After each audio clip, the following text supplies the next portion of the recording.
This is K-Mac Red Raider Nation's countdown to tip-off. All right, welcome back inside the K-Mac studios for Red Raider Nation's countdown to tip-off. Mason Horodisky, David Collier, Brooks Collier, the smarter Collier in the bunch, obviously. Without a doubt.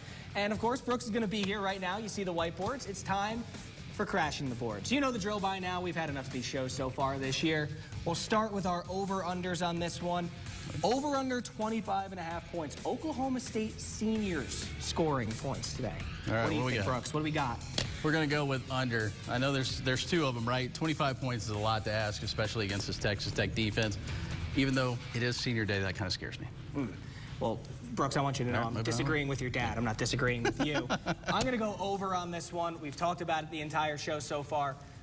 They're playing for nothing or they're playing for everything. My money is on the fact that they're playing for everything in this one. Therefore, they're going to give it their all in this one. So our next one, the one you alluded to right before our commercial break, who's going to have more? More Texas Tech games happening today, 9 of which, including basketball, softball, baseball, volleyball, a whole bunch of sports, or Marcus Santos Silva rebounds. What are we thinking, Brooks? We got to flip that around. I'm going to go with under again.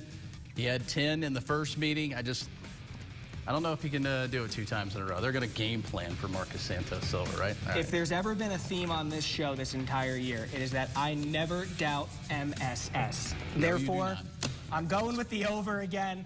I'm taking Marcus Santos Silva to get another double-double against the Oklahoma State Cowboys. Of course, the last game he had against them, he went 10-10. All right, time for our headlines. I'm sure this is coming from the brain of Brooks, not the brain of Collier. What do we got? There we go. Put it up there. Eat your heart out, John Rothstein. This is Mark. It's his time of year. We're going with Mark Adams. This is Mark. All right, I'm going to go with a headline about a different Mark, actually. I dislike Mark Emmert. I don't like the guy who runs the NCAA. I think that the fact that these Oklahoma State Cowboys are being punished for something that they had nothing to do with, that the team that they actually had something to do with, barely had anything to do with in the beginning, is ludicrous. So, not a big Mark Emmert guy. But all right, let's hone in from the NCAA to the Big 12 and look at the rest of our slate coming up later today. First, a battle of the abbreviations. TCU at WVU, tip-off coming your way at 1 p.m.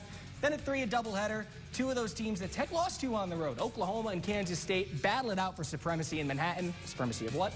I have no idea. Also, after beating them in the Irwin Center, Chris Beard and the number 21 Texas Longhorns enter the Fog to take on the 6th-ranked Kansas Jayhawks. Once again, that also tips off at 3. Finally, at 5, the Iowa State Cyclones head to Waco for a meeting with the Big 12's highest-ranked team, number 3 Baylor. And from there, we'll have our official seeding for the Big 12 tournament in Kansas City. Tune to K-Mac News later on tonight with yours truly for a breakdown of whoever the Red Raiders will have in round 1. All right, time for our final break here on Countdown to Tip-Off. Who wants the bolo tie more, me or Phil? Collier wrote that, not me. They've been trading it all season. I'm being obligated to read this, folks. We pick 3 after the break.